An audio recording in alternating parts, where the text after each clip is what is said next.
and they try to create interest from the demo, but they think that's the sales process. They get the wrong people to the demo. It's not Yeah. a decision maker.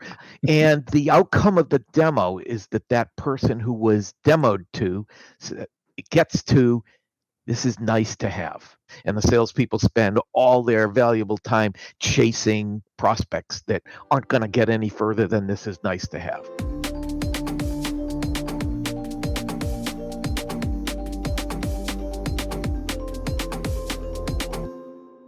So, welcome. Hi, Dave. Hi, How are you George. today? How are you? I would want to talk to you today about sales process. I mean, you've written a lot about that, and the book contains a lot of information about that, your baseline selling book.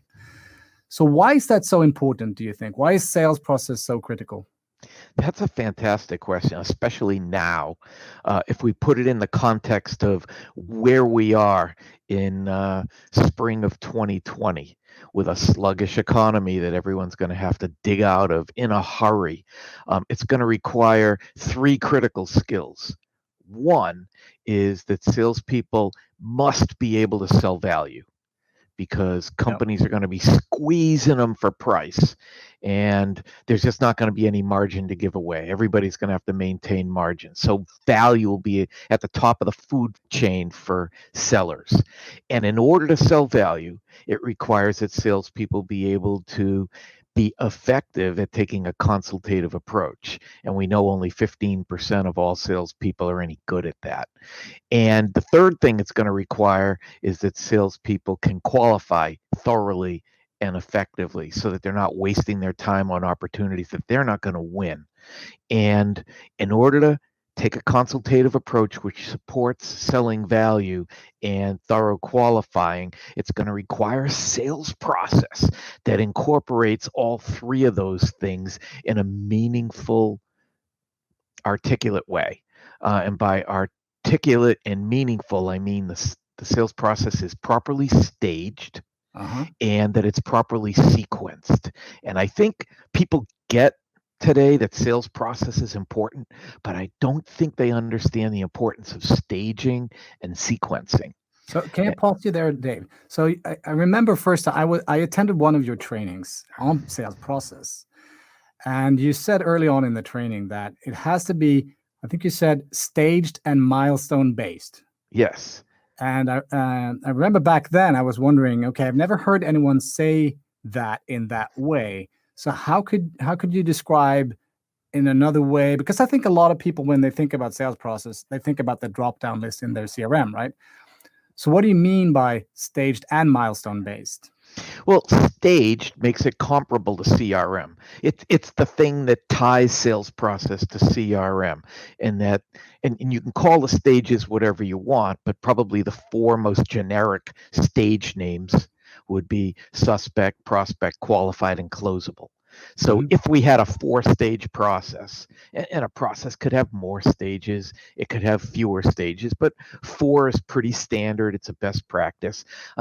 Different things are happening. So in a suspect stage, those are the those would house the milestones required to get a first meeting. And in the prospect stage, also the discovery call, that would contain the milestones necessary to tell us we have a real prospect. Right. And in the qualified stage, that would have the milestones to be achieved to tell us that we have a thoroughly qualified opportunity. And in the closable stage, that would include the milestones necessary to win the deal. Hmm. So the staging is categorizing a set of milestones. The milestones are steps, but not just any steps. They're steps that tell us we've moved forward in the process. Not just we've done something because we were supposed to do it, but the step is a milestone that tells us we're further along than we were before. We're Right. closer to closing than we were before. Right. So you need to differentiate between just a plain old step. This is where we send this crap out. Uh-huh. This is where we share this information. Right. And a milestone, this is where we have met the actual decision maker and gotten them personally engaged. So there is a Right. difference between a step and a milestone. So And then basically, activity versus progress. Is that another way to that's a say that? great way of putting it. Yeah. And Cool. then most important of all is sequencing. See, Uh-huh. the milestone has to be in the right stage. And for most companies they're not. They're all over the place. They're mixed. And when they're cross-pollinated on stage, they have the cumulative effect of not doing anything for you. When the process is properly sequenced, the process builds upon itself. And each achieved milestone makes it that much easier to achieve the next milestone in the process. I'll give you an example. When solution selling was popular, and a lot of technology companies were using solution selling, Hmm. and we've come into so many companies that were struggling coming off of a solution selling sales process. That the reason it was so ineffective was that in the first stage of the process was qualifying. So we'd see a lot of opportunities wouldn't advance to the next stage because they weren't qualified.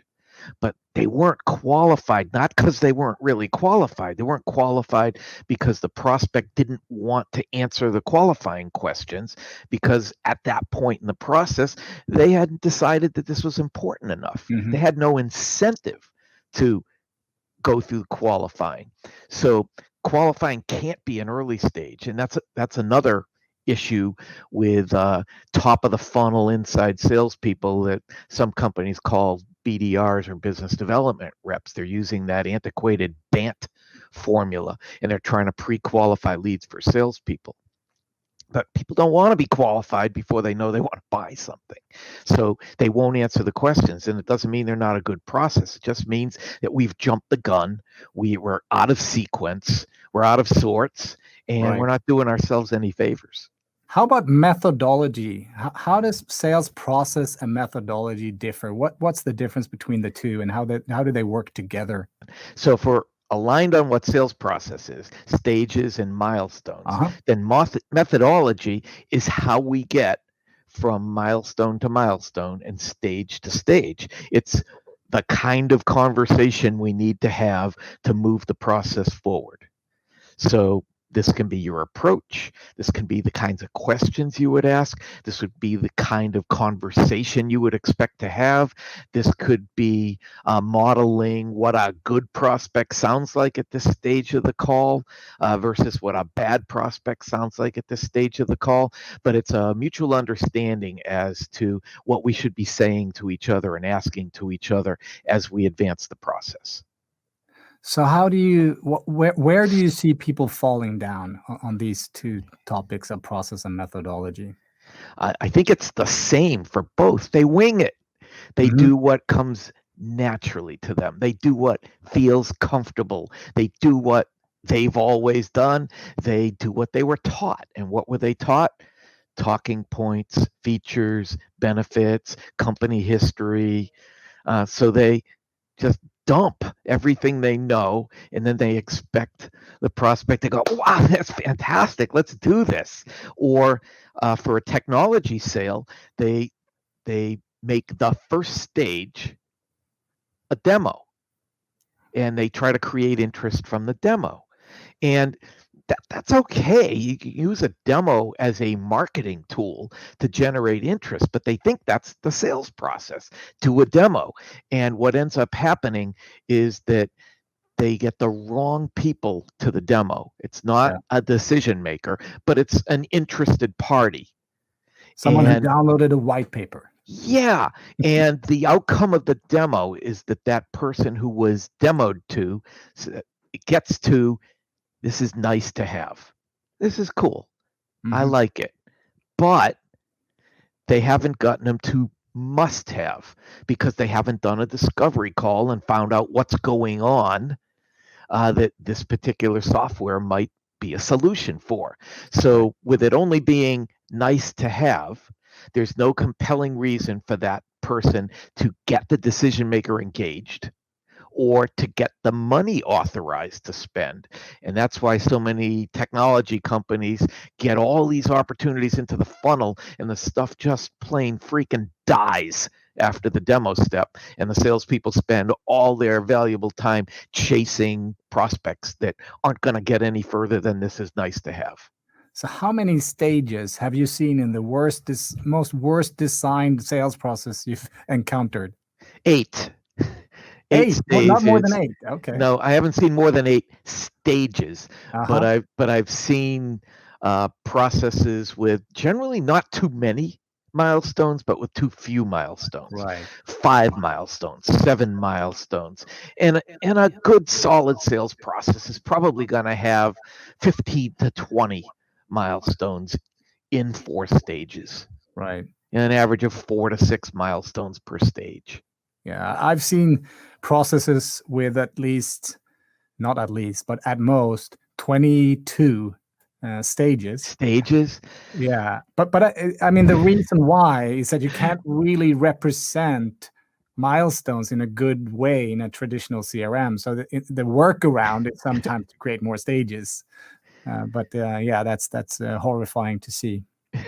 Well, but you're in a position to see a lot more sales processes than I might. We see the sales process that our clients have Yeah. before we make wholesale changes to them, or tweak them, or Mhm. build a scorecard for them. And you work with dozens and dozens of firms like Kurlan Associates, who end up getting their clients into Membrane for a usable, powerful, no nonsense, sales specific approach to managing sales process and opportunities and pipeline and prospecting. So you probably get exposed to hundreds and thousands of sales processes. Yeah, it's kind of fun. I mean, I think one of the big problems I see is that you want to create this perfect process that is just designed for all your customer-facing reps, no matter if they're selling transactionally or an enterprise value-based sales opportunity. So that I think is a big mistake people make as well.